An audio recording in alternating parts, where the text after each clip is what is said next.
terluka ini? Apa yang Mas maksud dengan kata terluka?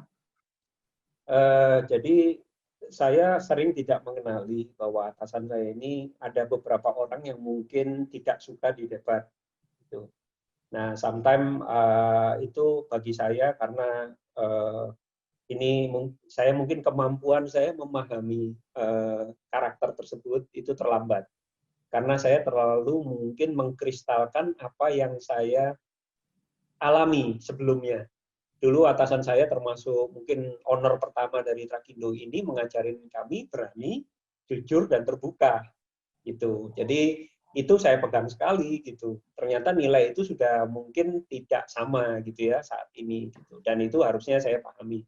Itu yang saya terlambat sehingga akhirnya saya tetap memegang 3 nilai tadi yang awal. Itu. Jadi kalau saya lihat dia salah, ya saya bilang salah, bukan begitu, gitu ya. Nah, saya nggak kenal bahwa orang ini nggak boleh seperti itu dihadapinya. Nah, ini yang mungkin saya mungkin secara personal gitu ya, memang harus bisa seperti itu. Nah, ini yang sebetulnya saya nggak bisa karena mungkin tipikal saya adalah menunjukkan dengan performance, tidak menunjukkan dengan relationship. Ini yang apakah itu sebuah ego bisa jadi juga Pak Zulfikar. Harusnya kan is human is being human kan tetap. Iya. Baik. Jadi tadi apa yang sudah Mas ketahui adalah bahwa ada sebagian atasan yang tidak bisa didebat. Iya. Gitu ya. Namun bersandar pada 3 nilai dasar yang Mas Risang juga dengar dari pendiri ya, early generation dari Trakindo. Sebab itu yang masih saya pegang. Namun ternyata budaya sudah berubah, orang-orang sudah berubah sehingga sebagian orang tidak bisa menerima sikap Mas Risang, begitu ya. Betul. Nah, selain sikap para atasan yang tidak bisa didebat, apalagi Mas yang Mas ketahui tentang mereka ini? Jadi memang yang saya salah gitu ya, yang saya mungkin saya termasuk yang dapat toksik dari beberapa senior terdahulu itu adalah mereka bilang begini, entah ini benar apa salah. Dia bilangnya begini, kalau di atas kamu adalah orang kelas B, it's very difficult untuk mengakui orang yang kelas A karena akan mengancam posisinya. Nah itu sering ada kalimat seperti itu dulu. Memang tidak banyak orang yang berani berpendapat seperti itu. Tapi yang saya syukuri di akhir itu second generation-nya itu bisa memahami itu. Itu yang saya ngelihat ya. Meskipun ini sebentar lagi juga akan third generation Pak Zulfikar di Trakindo. Jadi memang nanti akan ganti budaya. Nah ini yang sebetulnya akhirnya saya nyadari mungkin kesalahan saya untuk beradaptasi, melihat perubahan-perubahan organisasi. Tapi itu satu hal ya, itu yang saya lihat negatif. Ini yang masih ego saya. Tapi mungkin yang sisi yang lain sebenarnya saya mungkin lebih tertib lagi gitu ya di dalam memahami sebetulnya keinginan, karena tidak semua keinginan atasan saya buruk sebetulnya. Gitu ya. Dia misalnya ingin proses berjalan, proses itu fokus gitu ya.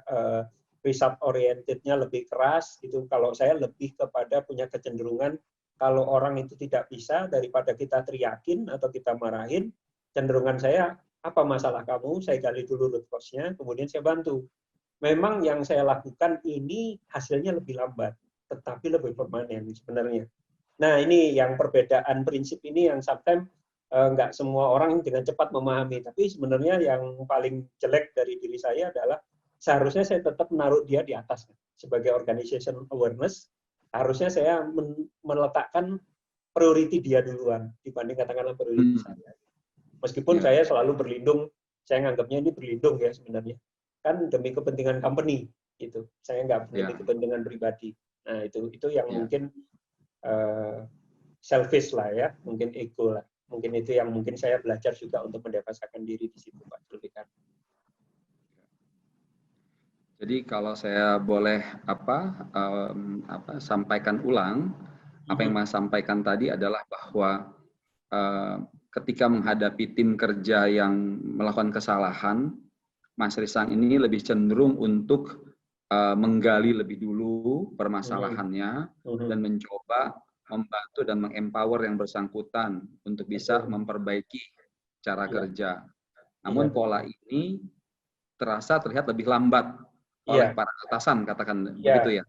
Iya. dan ada ketidakpuasan Iya, di kalangan betul. atasan. Iya. Gitu, Mas? Betul, betul, Mas. Ya. Dan namun dalam menyikapi perbedaan cara pandang ini, Mas Risang mengacu pada ini kan kepentingan perusahaan bahwa Mas Risang punya standpoint kenapa melakukan ini. Betul.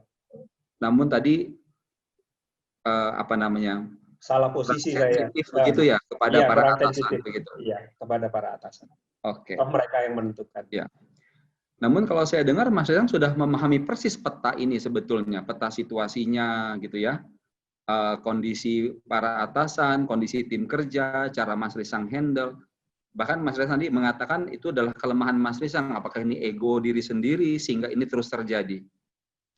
Ya, sebetulnya saya menyadari ya akhir, cuman memang harus latihan, Pak Julfikar. Sometimes kan kalau kita terdesak kan sifat asli kita yang keluar ya.